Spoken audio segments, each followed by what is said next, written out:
আজ বানিয়েছি একদম সহজ পদ্ধতিতে ঘরে থাকা উপকরণ দিয়ে কেক। তো চলুন বন্ধুরা শুরু করি। লিভিং উইথ পিঙ্কি চ্যানেলে আপনাদের স্বাগত। আমি নিয়েছি এখানে রিফাইন্ড অয়েল আন্দাজ মতো নিয়েছি, আর নিয়েছি এই আধা কাপের কম হবে গুঁড়ো চিনি, আর নিয়েছি হচ্ছে আধা কাপ দুধ। দুটো সুন্দর করে মিক্স করে নিয়েছি। তারপর 1 কাপ মতো আটা দিয়ে দেবো। আমি আজকে আটা দিয়ে কেকটা বানিয়ে দেখাবো। তো আটার কেক বানানোর জন্য 1 কাপ আটা নিব, আর নিয়ে নেব এখানে সব কিছু আমি চেলে নেব।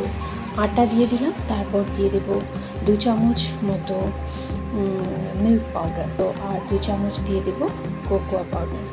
কোকোয়া পাউডারটা দেওয়ার কারণ আটার কেকে আটার যে একটা স্মেল সেটা থাকবে না, আর আপনারা এলাচগুলো দিতে পারেন। আমি এখানে অরেঞ্জ এসেন্স আর ভ্যানিলা এসেন্স দিয়েছি।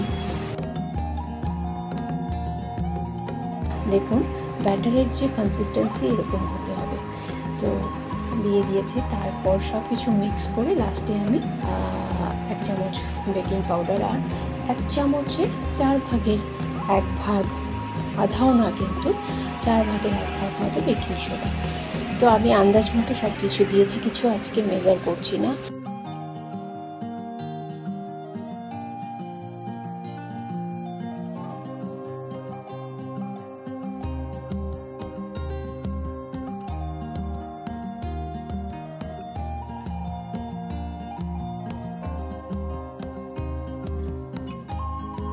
কিছু নিয়েছি ড্রাই ফ্রুটস আর নাটস, ঘরে ছিল, এটা অপশনাল, আপনারা ফ্রুটস নাটস এগুলো ছাড়াও বানাতে পারেন।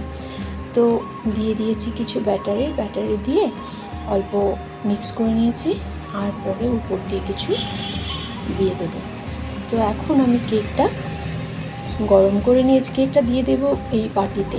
আজকে স্টিলের বাটিতে বানিয়েছি বন্ধুরা। তো যেহেতু সিম্পল রেসিপি, ইজি রেসিপি বলেছি, সেই জন্য স্টিলের বাটিতে বানিয়ে দেখাবো। আর দিয়েছি ইকো বেক পেপার, আপনারা চাইলে সাদা কাগজ দিতে পারেন, তবে হ্যাঁ পেপার বা লেখা কাগজ ইউজ করবেন না।